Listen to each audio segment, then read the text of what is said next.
fluent and chill. I'm fluent. He's chill. Jermaine, how you doing, man? What's up, brother? What's going on, man? I love this time of year. So much stuff going on in sports. You got NBA, NFL, the baseball playoffs. You've got college football. You've got just so much going on. I love it. Today, though, we're going to talk about, we know we've been going through the decades. So we're going to talk about our 2000s all-decade team. This is the last division. We've gone through every division. So if you haven't seen it, go back and watch it. This week is the last one. It's the Southwest Division. So we're going to go through those teams and what our expectations are for them. First, though, we should probably kick it off with a little Kyrie Irving talk because, let's be honest, this has been a roller coaster because they keep changing their mind on what they're going to do. So first, I'll recap. He wasn't going to get vaccinated, so he wasn't going to play. Then they said, well, he can't play home games. But they realized that 41 home games, but there's also, we've talked about this, he doesn't get to play in New York, so he can't play the games against the Knicks. California has the same law, so he can't play the Lakers, the Clippers, the Warriors, the Kings. So he's actually going to probably miss like 50-something games, so he's only going to play 30. Then they come out and say, well, Sean Marks makes a decision. Apparently he had a conversation with Kevin Durant as well as the coach, Steve Nash, and said, hey, until you get vaccinated or the rules change, we can't have a part-time player. So that's it in a nutshell. What are your thoughts on Kyrie Irving? Listen, I hate to use this word, but is he being selfish about not just getting vaccinated and joining his team? Well, first of all, when you started to break those numbers down, the last time we talked about this with the games, and it went from part-time to 41 games to 50 games, then I'm starting to think, well, wait a minute, we can't do that. No way. There's no way we can do that. And then I'm starting to think, well, why would Brooklyn agree to that? Because as a part-time employee, I can't be paid a full-time salary. And add that to the fact that as a part-time employee, I can't be that not on any team. I can't show up when I feel like showing up because the division that it's going to cause on the team, the cohesiveness that the divide that we're going to have, it's just going to be something completely different. The problem that we're having here with Kyrie Irving is his silence. Like he came out and started talking yesterday. Tone, you know this just as well as I do. What is perception after a while? Perception is reality. If you don't say anything to me, and this is what I'm hearing, you're leaving me to believe or to speculate. And after a while, if I speculate long enough, I'm gonna convince myself that this is what it is. Regardless of what you say later on, I'm now convinced that this is what it is. So when you ask me, Tone, is Kyrie Irving being selfish? Well, Kyrie Irving could have gotten to the bottom of that with what he said yesterday, even though he was all over the place. He could have gotten to the bottom of that quickly by coming out and telling us this is what's going on, as opposed to now he's not saying anything. He's leaving Tony to speculate. He's leaving me to speculate. He's leaving everybody to speculate. And now it looks like you're being very selfish.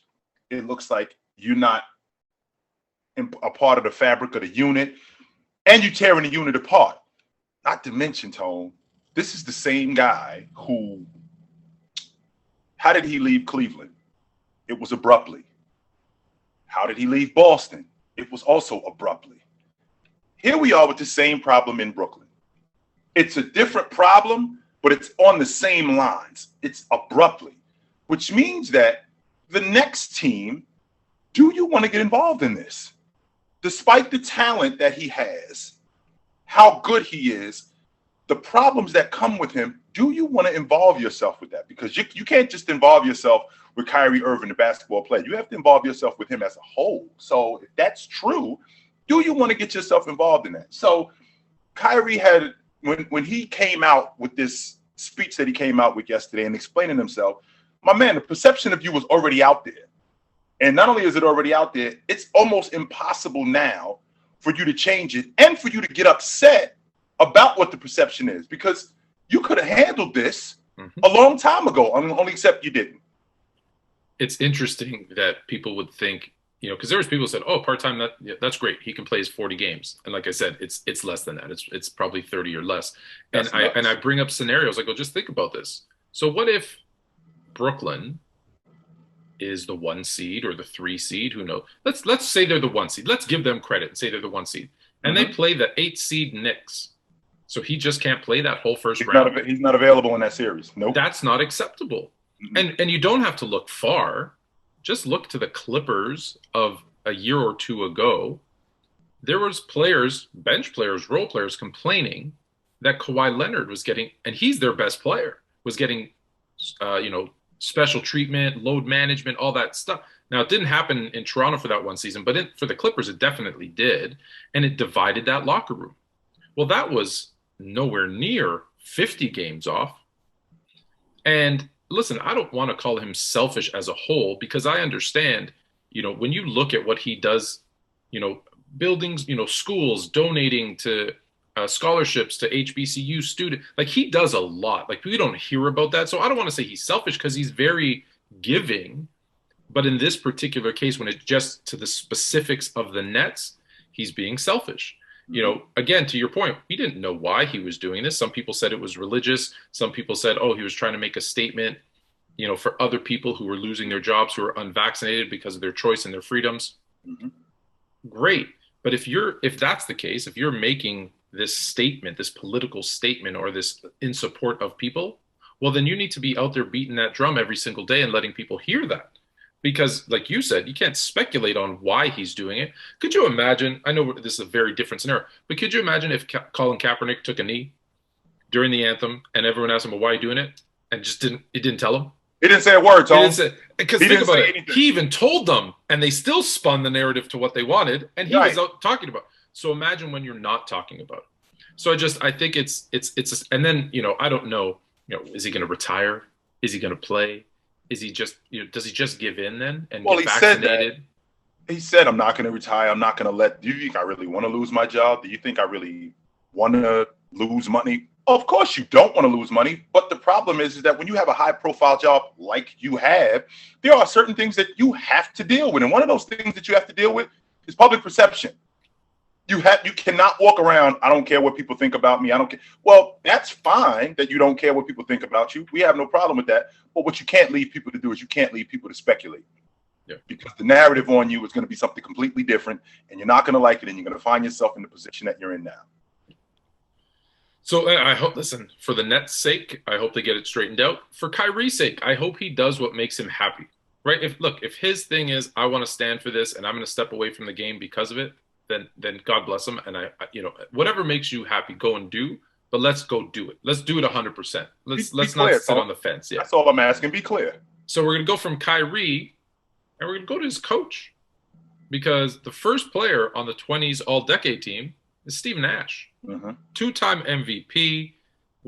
I think people don't even hold him in still high enough regard because he didn't win a ring, didn't make a final.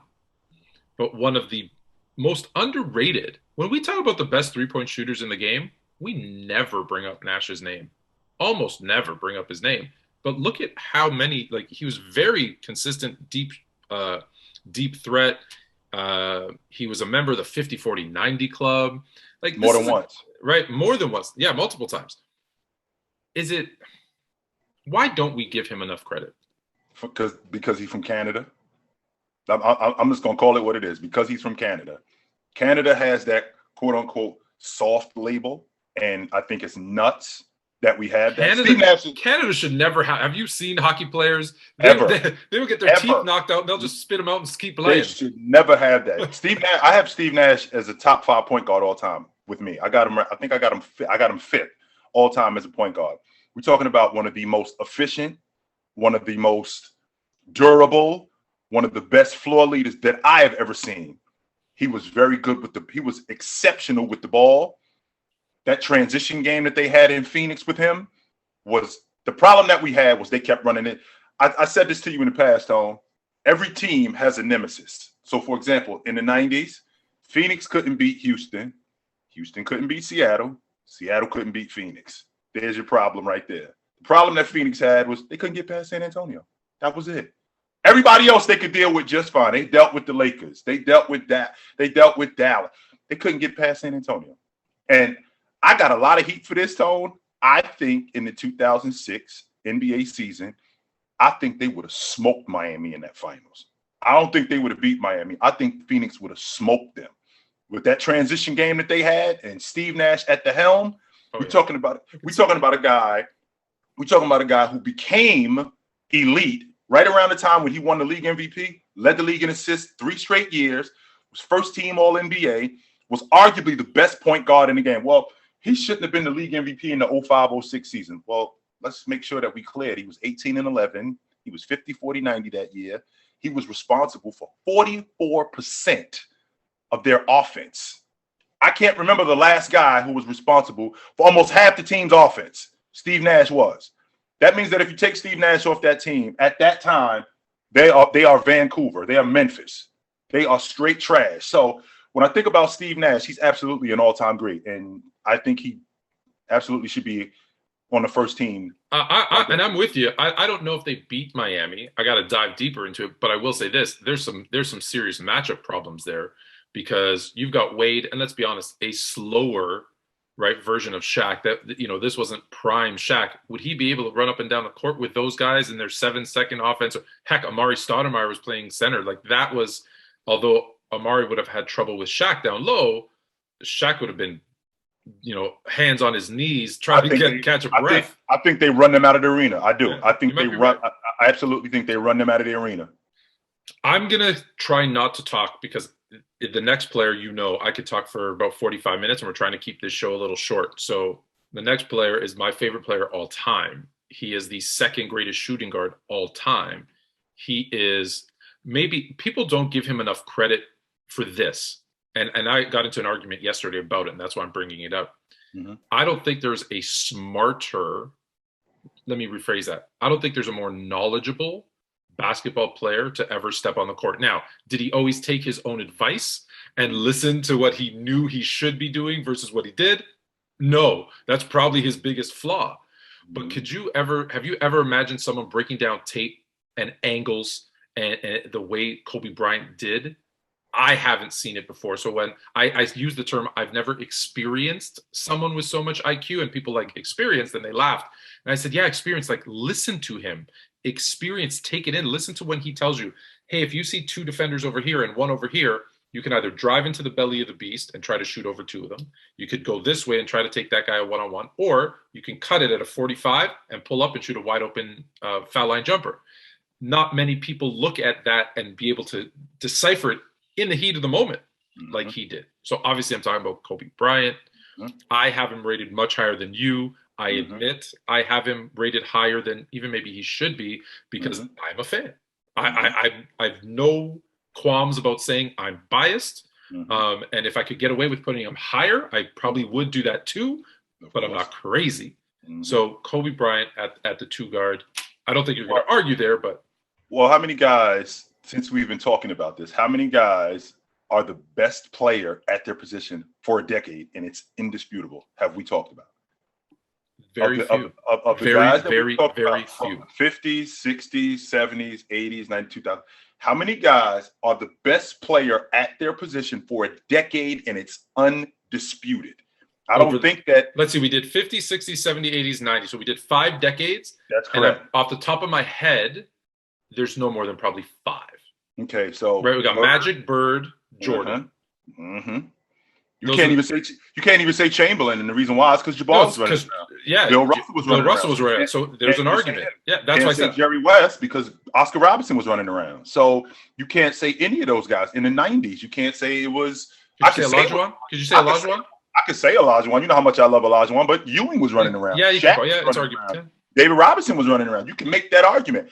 I can't make a legitimate argument for any. I can't make an argument for Dwayne. You could try to make an argument for Dwayne Wade in 06 or 09. Not for the decade, though. Not for the decade. You can't make a legitimate argument for anybody over a decade that was that good or the best player at their position. And there might be one.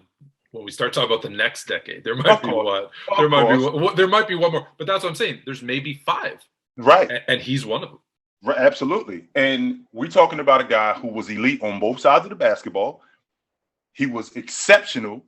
The thing that I appreciate about Kobe Bryant, and again, we've talked about him not being in my top 10. I got him right outside the top 10 at 11. the thing that I appreciated about him the most is his knowledge and how much homework he did, right? Because you got a lot of guys, even elite guys, who they just show up. And Bryant was not that guy. Bryant was not he was not just showing up. His attitude was, I am going to be prepared. Now, he didn't always take his own advice. That is correct. However, I am going to be prepared. You are not going to fool me with anything. If you get me with something, it's going to be because you got me. It wasn't going to be because I was shocked by it. Oh, wait a minute. I wasn't prepared for that. Yes, he was. It's just a matter of being able to get over the top of that. And or get outworked, right? We hear those great stories. I think it's Jay Williams gives the best story where he sees Kobe in there working out, and he goes in, gets his workout done, and then he leaves, and Kobe's still working out. Right. And when after the game, he sees him and he says, "Hey, what's up with that?" And he goes, "I wanted you to know that no matter how hard you worked, I was going to work harder." It wasn't enough. I'll never be outworked. And then Chris Bosh just recently at his Hall of Fame speech says, I wanted to show up. I was a young guy. I wanted to, show that I was willing to put in the work. I show up early for breakfast. Kobe Bryant sitting there already drenched in sweat because he's had a 2-hour workout. And I wanted to be the first one at breakfast. Like he was, honestly, it was almost to a fault. Like he was manic about that stuff. And like I said, it made him great, but it may have also, like I said, it was a blessing. What about him what about them losing to the Jazz in that game 5? And him shooting all those air balls and them going home that night and him being in the gym till 5 o'clock in the morning. He didn't go home. Yeah, I'm never going to let that happen again. Yep. No, that's not going to happen to me again. Absolutely not. Yeah. I still haven't gotten a satisfactory answer why this dude ain't around no more, man. I still haven't gotten that. I don't know why I'm having I know he's gone, but I still have not come to terms with why this dude ain't around him. I just haven't come to terms with it. I'm going to try not to get into this because I'll be honest. I cry every time I talk about it, but I always tell the story. I didn't believe it at the time. I think I've told you this story before where I was sitting in line. I was getting clothes I think I was at the mall getting clothes for my kids at Old Navy. And I'm on this chat with all my friends on our fantasy football league. We're all on this chat. And they start talking, oh my God, Kobe Bryant. Did you hear about Kobe Bryant? Now you got to remember earlier that day, people forget this because obviously what happened with Kobe and others, I shouldn't just say just him, Gigi and all the others. But earlier that day, a bunch of NFL teams had gotten hacked, their Twitter accounts. And so for me, the Bears had, someone had said, oh, the Bears would like to officially announce that we've been purchased by this oil tycoon from Saudi Arabia. I didn't know that. And it came out a couple hours later, 4 or 5 teams were hacked. And so it was fake news. So now fast forward an hour or two, and I hear Kobe Bryant dies in a plane crash or a helicopter crash. And of course I'm like, oh, another Twitter hack. So I didn't believe it. And my wife's in that text chat, and she says, I can't believe you're taking this so well, because she knows, right, how I feel about Kobe. And I go, taking what so well? So now I'm still in line, and I look up the actual news, and I realize it's real. So going on. You got to picture this, right? I'm 6'3", 260 pounds, standing in a line at Old Navy. So all the moms that are standing in line with me, right? I'm just this big towering guy over them, and I'm crying. I'm just sitting there in line, holding these little kids' clothes, crying. And I'm just like, I don't, I've met him, but I don't know him, right? Like we're not friends. We didn't text, but I mean, I felt like I knew him. Like I felt like he was part of my family, right? It was tears, man. And I just, it's like how people, say Tupac's still alive, right. Biggie's still alive. It's one of those where I'm with you. Like I just, I can't. So I want to move on because I don't want to get emotional. Right. And we got a time limit here. So the next one up, this guy's underrated. I'm sorry. The run that they had in 2011, everybody wants to talk in the finals about, oh, James, listen, do you know the teams that the Dallas Mavericks went through to get to that final against Miami? Dirk Nowitzki was the sole superstar. Now, great role players around him in Jason Kidd and Tyson Chandler and JJ Barea and Jason Terry. I shouldn't have put JJ Barea in there as a great role player, but there was a team of guys who did their job. But man, Dirk, that was Dirk, right? Well, you look at Dirk, and he revolutionized the Euro because before Dirk, it was Detlef Schrempf and it was Tony Kukoc. And then Dirk shows up. Because before Dirk, these guys are stretching the defense. These guys are putting the ball on the floor. There's the 6'10" Euro who can play on the perimeter. But it wasn't that well received. It was still, the Euros, they soft and they're not equipped for the NBA game. That's why Kukoc was coming off the bench. Even though Kukoc was the best bench player in the game at that point, it still wasn't something that was translating yet. But then you had Dirk Nowitzki. Here's this 7-foot guy who not only is he doing what Kukoc was doing, he's doing what Detlef Schrempf is doing. They're actually building the unit around him. Yeah, so he was the first Euro kind of superstar that they built a team around. That's right. Important. Yeah, they're building the unit around him, and not only are they building the unit around him, he's improving every year. He's stretching the defense more. His ability to get to the basket, his ability to put the ball on the floor, his ability to play in transition. A guy of that size. Now, I wasn't that much of a fan of his ability to rebound because I looked at a guy at that size. I would have liked to see Dirk rebound a little bit more, but that's neither here nor there. However, him revolutionizing the game at that size and him being a Euro and now bringing all the Euros in to go, okay, so we can actually, we can actually play like this. Not only can we play like this, we can build our unit around a guy like this. So now he became the prototype. And before Dirk, I know that Kevin Durant said Vince Carter is his favorite player, but if there's no Dirk, I don't know if there's a Vince Carter. I don't know if there's a Kevin Durant. I don't know if there's big threes like that. Right. Allowing the 7-footer to ball handle and shoot. Yes, Dirk revolutionized that. Absolutely, he did. Yeah, Kevin Durant would have not been a happy camper if they said, "Hey, you're a center, go post up." Oh, you got to play the 4. Or you got to play. Yeah, it would have been a very different game. Yep. The next forward, my friend, I'm going to say this, and I don't know if I'm going to get an argument or pushback from this, but I'll start by saying this: 2-time MVP, 2-time Finals MVP, 10-time All-NBA, 10-time All-Defense. He's the greatest power forward of all time. I get a lot of heat because I have him in my top 10 and I have him ahead of some people. And I have him in my top 10 as well. Yeah, I got him in my top 10 and I got him ahead of some people. And when was Tim Duncan ever the best player? Well, the problem with Tim Duncan is he's vanilla. And if you're not a student of the game, big fundamental, that says it all, right? You're not paying attention. Tone, there was plenty of times early in his career when I was watching him and I was.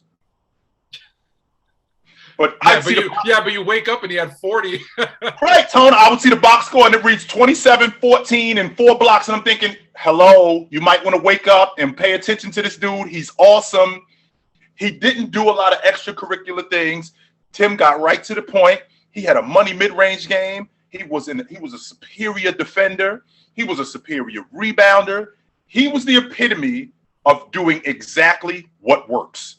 I don't have to do it. Whatever works, this is what I'm doing. I don't have to do anything else. If tonight the jump hook works, that's all I'm giving you. And I'll do this. I'm not going to do this 2 or 3 times. I'll do this all night long. All night. I always hear, I know we talked about Kyrie a little earlier. I always hear Uncle Drew's voice every time he would turn around on the block. I'd always hear backboard. It's that old man at the YMCA who just never misses off the backboard. And you're like, how did he do it? That's kind of his game. But man, you talk about when was he the best. Here's the thing. If you're the number 1 player in the NBA, let's say 3 out of 10 years, but the other 7, you're number 2, you're number 5, you're number 7, versus you're number 3 every single year, that consistency does mean something. Just because you're not 1, if I could, I get into this thing too. What did this person or that player ever do the best? Like you don't have to be the best at everything to be the best player. So I might not do anything number 1, but if I do everything number 3, guess what? I'm better than you who only does this one thing really exceptional. And now some people argue with that, but that's the way I look at it. It's not ridiculous, Tone. It's not, and the reason why it's not ridiculous is because I'll give you a prime example. What is LeBron James great at? Exactly. He's not great. He's not great at anything. But you know what? He's really good at everything. Yeah. He's not okay. He's really good at everything. And you can't say that you're really good at everything. You might be great at one thing. You might even be great at two things. You're not great at everything. He's really good at everything. And that's what makes the difference between him and and all the other guys. And when you can do other things really well, if they take away one thing, that's okay. Right? I had this conversation about Curry and Magic. I said, look, if you don't get me wrong, it's not easy to do this, but if you take away Curry shooting a three, you know, like granted, when he doesn't have players around him, we saw the Raptors do it when, you know, Clay got hurt, KD got hurt, the box and one. You got two guys on you, you can't shoot a three. Well, now what else is he going to do? Right? Because he doesn't do, look, I know there's other things he does well, but I'm saying, whereas Magic, well, you know, Magic could shoot the ball from the mid-range. He could pass. He could play defense. There's those other things that make it okay. Like, just think about if you take away LeBron, I don't know, coming inside, well, he can shoot the three. He can play make. He can pass the ball. You know, he can get on the defensive end. There's so many things. So that's why I think a guy like Tim Duncan, although nothing shoots out to you, say, wow, he's the best at this. What couldn't he do? And that's why you couldn't stop him. Because to your point, okay, you got him stopped on the block, no problem. He'll just step out and hit a mid-range on you. And I'll do this all night. All night, yeah. I'll do this all night. I won't try to do anything extracurricular until you stop this. I'm going to keep doing this.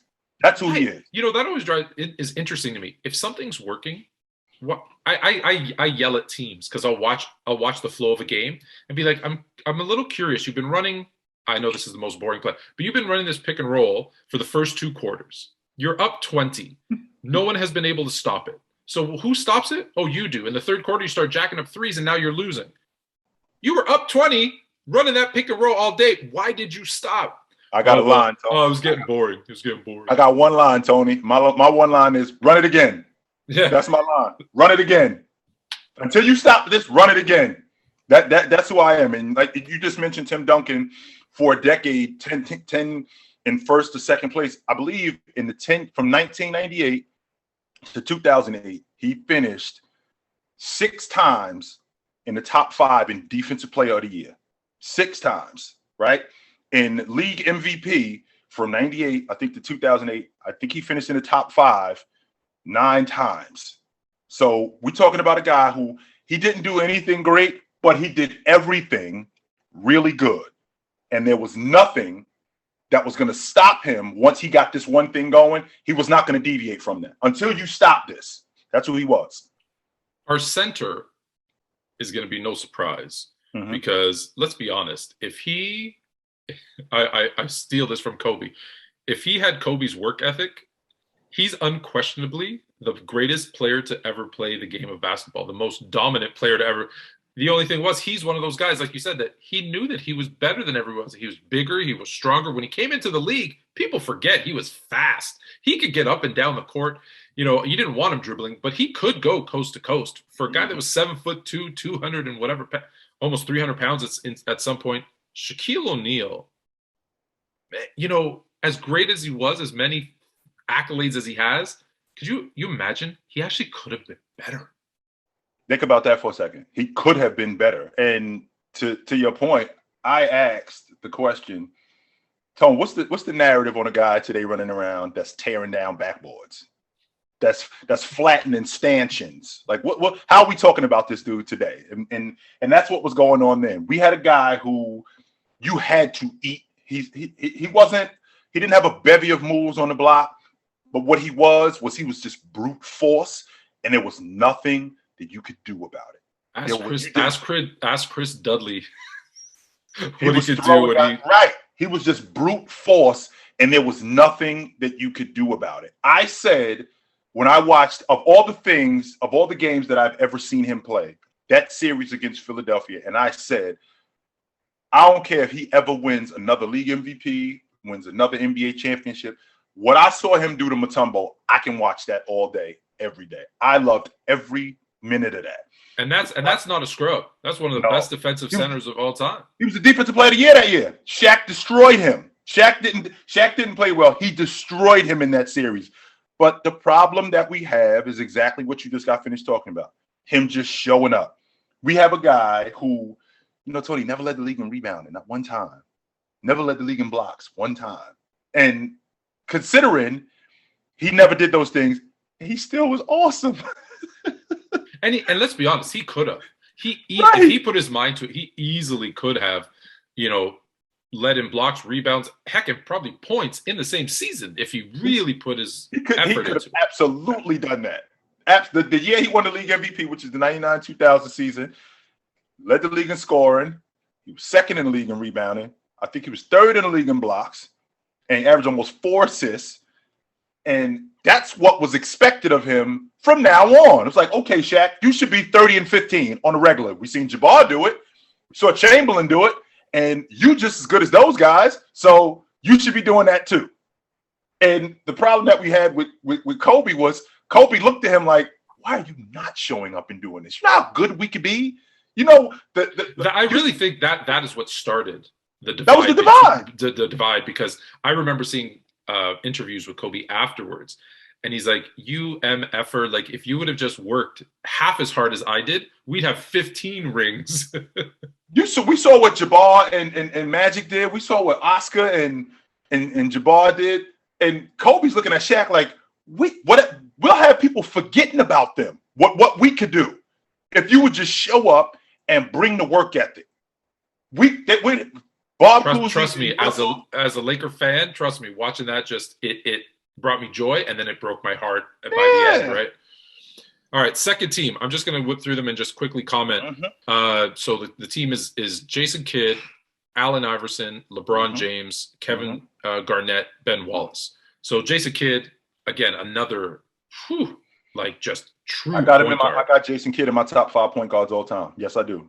Allen Iverson, the most influential in the culture of the NBA. Absolutely. Right? Made it cool. Made it cool, yeah. Made it cool to be yourself. Hey, listen, you had a Greek kid wanting to get cornrows. That's how cool Allen Iverson was. Think about that for a second. So a Greek guy, I want to get cornrows. Yeah. That's how influential Allen Iverson. That's how, yeah. LeBron James, obviously, he's only on the second team. Let's be honest, because he doesn't get drafted until 03, 04. You're right. First couple of years, he comes into league gangbusters, obviously. Kevin Garnett, I think I underestimate Kevin Garnett. I don't give him enough credit because I don't like him. That's why. Just, so I admit that I probably... Get out your feelings, Tone. Get out your feelings. I know. I don't... Ben Wallace. Ben Wallace, an undrafted player to make that much of an impact. And, is he... I think he's either... Yeah, he's in the Hall of Fame, right? Because of defense. Undrafted, only plays defense, Hall of Fame. That's when you work hard. Right? When you work hard at your craft and you say, hey, maybe I can't do everything, so I'm going to be the absolute best at one thing. That's also a way to get it done. 4-time Defensive Player of the Year. Crazy. Third team, there's a lot of good players. Chauncey Billups, Dwayne Wade, Paul Pierce, Tracy McGrady, Amari Stoudemire. I love Stoudemire, man. I was a huge Stoudemire. When him and Nash was running around during that time, him and Nash are one of, let's see, I think it's 7 guys in the history of the NBA to be first team All NBA as a duo. He's one of, there's 7 duos, and they're one of them to be first team All NBA. A lot of guys can't say that, but Nash and Stoudemire were both first team All NBA. And Tone, you know how I am about NBA, All NBA, and MVPs and all the. I take that stuff very seriously. Yeah. That's a big deal. If they would have had more playoff success, we would have been seeing a lot more fast-paced 3-point shooting teams because they were the first to really do it in volume. And I know I get a lot of grief for saying Curry didn't change the game. I like I say, I think Curry's domino 3 or 4. These guys are domino 1 or 2 because they had a guy on their team, and I'm going to draw a blank on his name, unfortunately, but who back then was putting up 8 threes a game. They had Steve Nash, who was putting up 5-6 shooting 40%.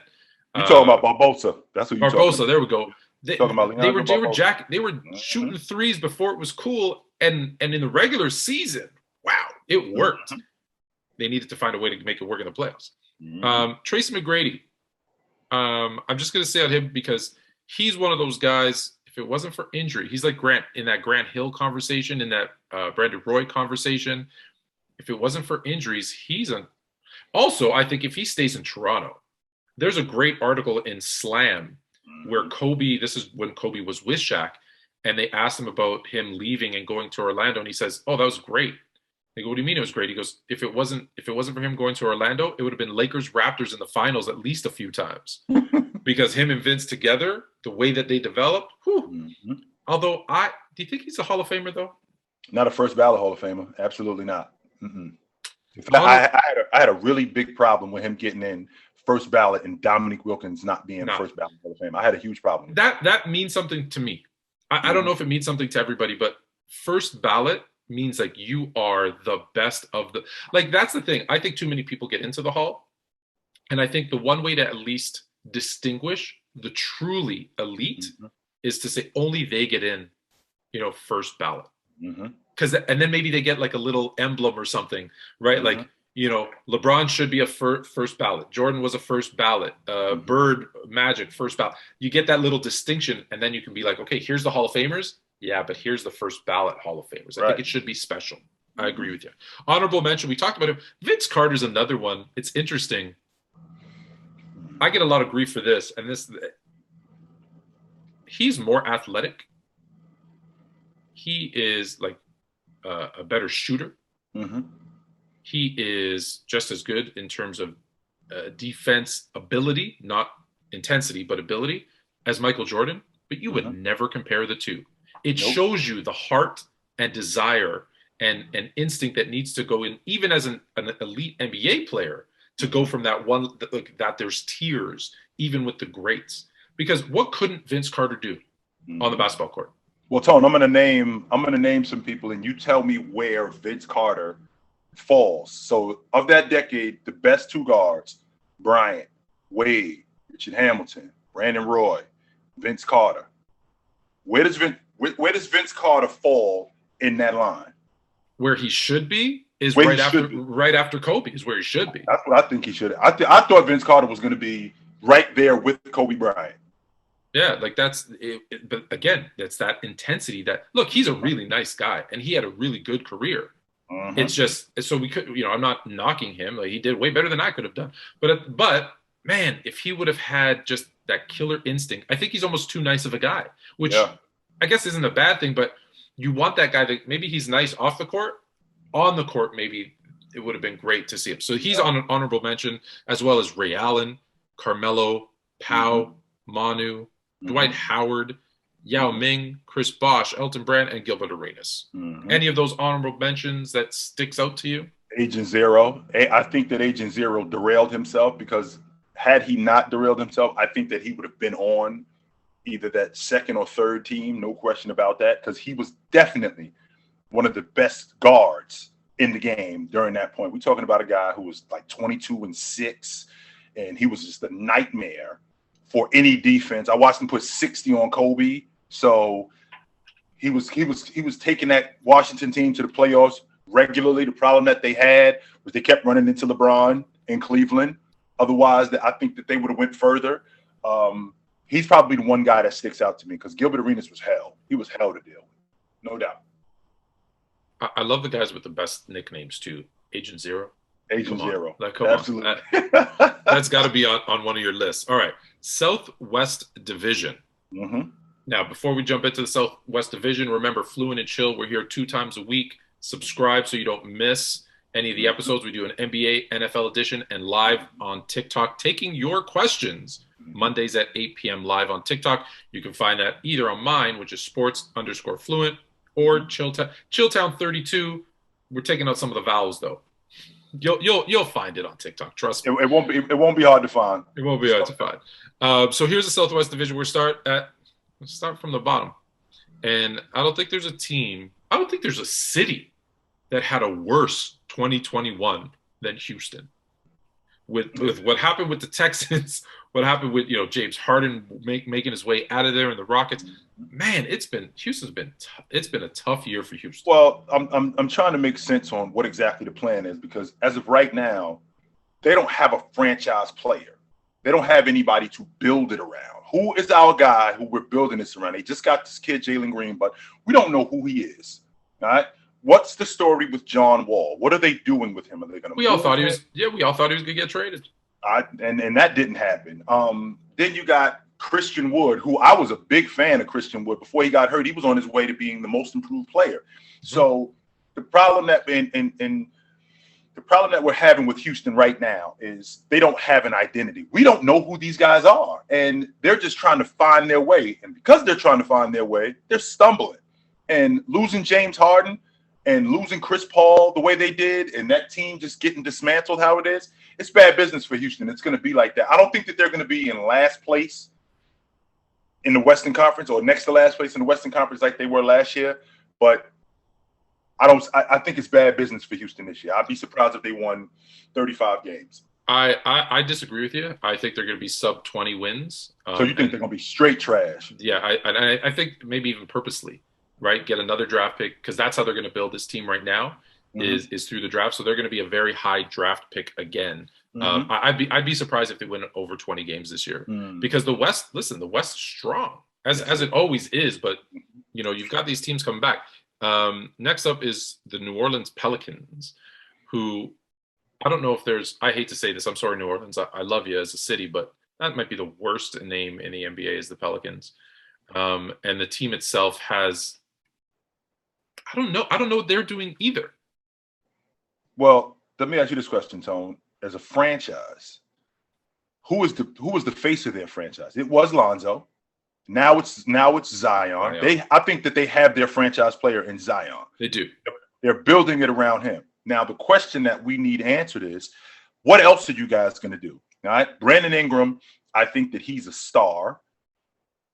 Losing Lonzo, you don't have a floor leader now, and now you get a new coach in there. Who I like this guy. I like Willie Green. I think Willie Green knows the game. He's been around for a long time. The problem with New Orleans is that there isn't any stability in the front office. What they did do, which is to your point, Tone, you made this clear.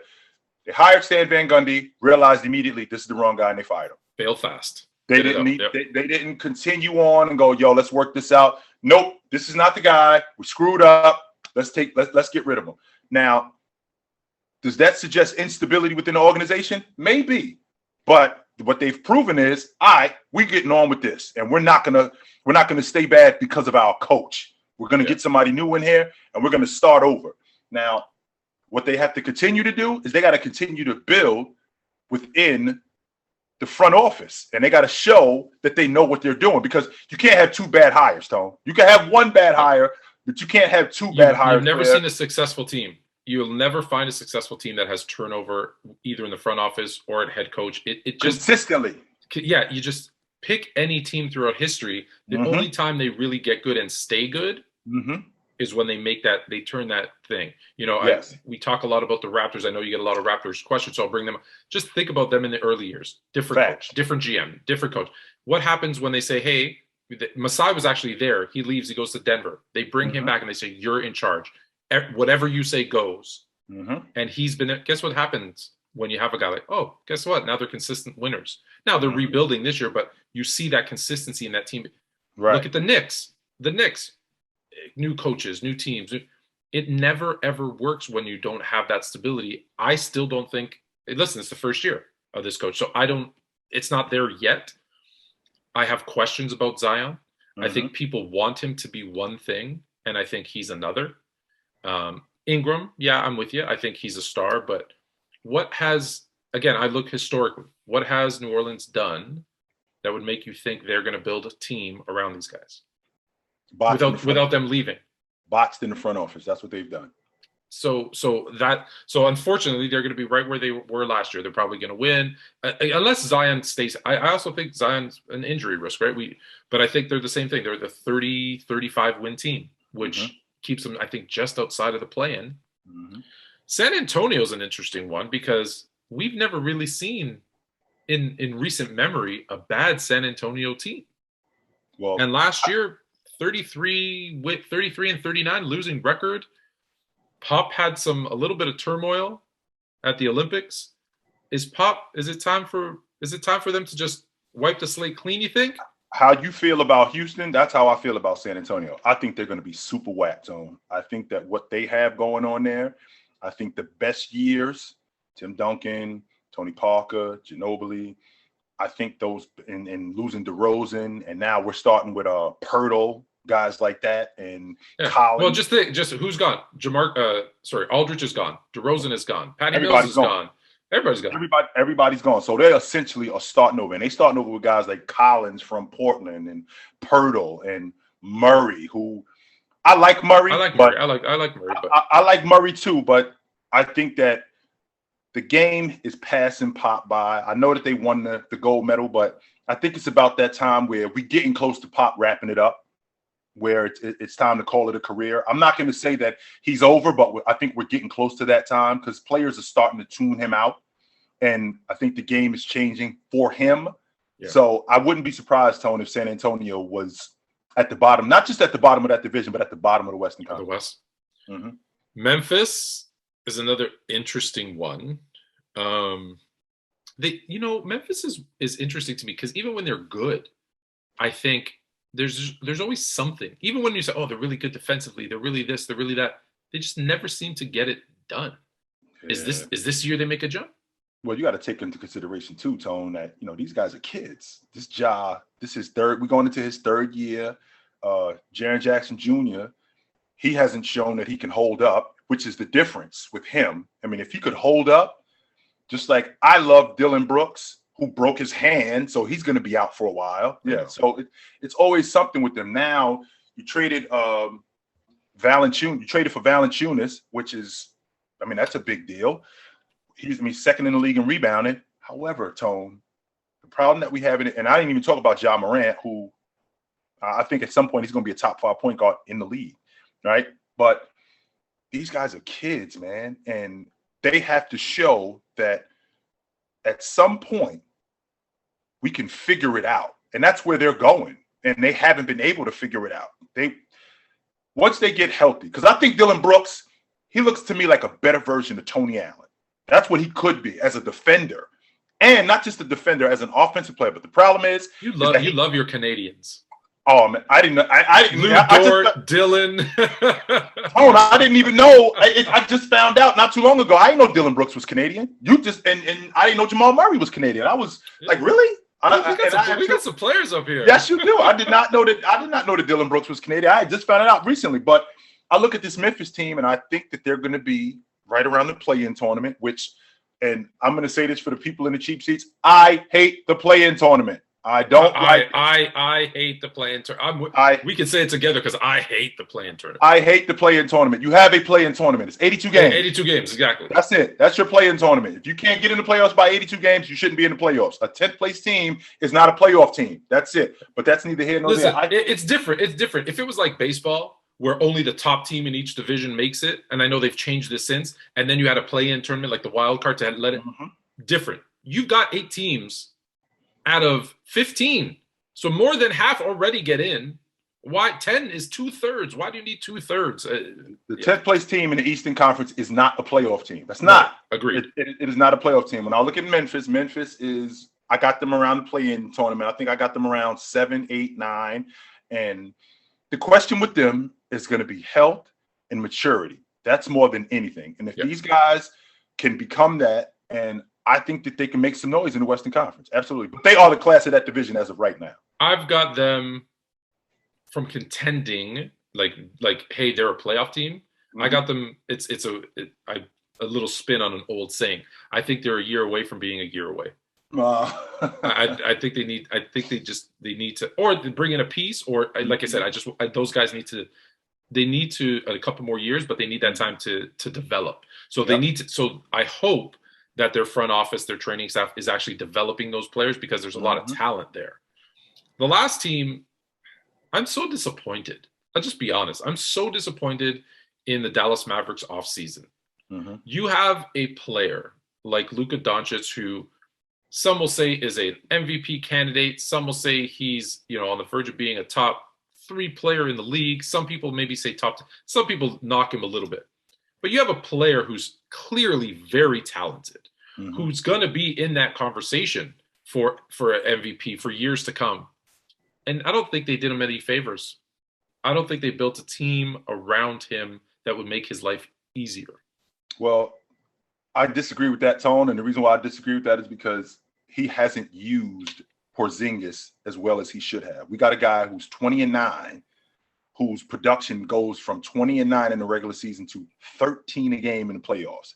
Why am I only averaging 13 and 6 in the playoffs? Well, I think that has a lot. I think that's largely due to the ball sticking to Luka's hands. Now, when you have a guy who's in Porzingis who was able to hold up and stay healthy, because that was the difference. That was the difference the year before when they were in the bubble. That's why they ended up losing, because if Porzingis doesn't get hurt, I think they beat the Clippers. I think the Clippers are out. Now, Luka seems to be difficult to play with. And I think that watching him last night, which, by the way, you and I have had this conversation, Tone, about the preseason where we really don't. I cut that game off last night when they went up by 50. I was out. I can't believe that I even was entertained in watching that game. They was up by 50. I don't know what I was thinking, but that's neither here nor there. I think that Luka has to get other people more involved. Well, Luka averages 9 assists a game. Yes, he does, but the basketball sticks to his hands more than it should. That 9 assists could be 11. It could be 12, considering the playmaker he is, right? And that can open up so much more for their offense. And the one thing I found out playing with big guys, Tone, once you get them involved in the offense, guess what happens? These dudes rebound more. They block shots more. They run the floor more. They do more. They tend to run a little bit faster and jump a little bit higher. Yeah. Absolutely. When you're involving them in the offense. But if you don't, then you have guys like Porzingis that's sitting around thinking, what exactly am I supposed to be doing here? Should I rebound? I'm not involved in the offense, so I'll go get it off the backboard. So it's a very confusing dynamic with those guys. And if Luka can be, I think that if Luka could turn the corner and involve his guys more, I think that Dallas could make a push. I think I got them. So does he stay? Does he stay? He stays point guard, but you want to see him be more of a facilitator than a black hole. He shouldn't be averaging 36 a game in the playoffs. My point guard should not be averaging 36. That looks good for TV, but guess what happens? There's the door. We're not beating nobody with my point guard averaging 36 a game. It's just not happening. You think Porzingis is a legit number 2 on a team? Because that's my thing. Is I think he's your third option. I'm saying, and that's why I say I don't think they did him any favor. I think they need someone else, because maybe Luka feels he needs to score, and I feel like if they brought in another scorer and said, "Hey, be a facilitator," or I don't know that this is ideal, bring in another playmaker. If he wants to score 36 a night, great. Let's bring in someone else then to distribute the ball, because you're right. I hate players. I refer to them as the abyss or the black hole, that once they get that ball, that's it. They're shooting it or turning it over. That's what's happening. But I do feel like that, though, Tone. I do feel like that with him. The problem with Porzingis has been health. If Porzingis can stay healthy, he is one of the better young players in the game. At 22-8, 20-9, Porzingis can absolutely fill it up and rebound. The question is can he stay healthy? If he can stay healthy, I do believe he's a legit number 2. Okay. All right. Well, that's it for this week of Fluent and Chill NBA edition. I'm Anthony K of Sports Fluent, and I'm here as always with Jermaine of Chilltown Hoops. Until next week. Take it light. Take it.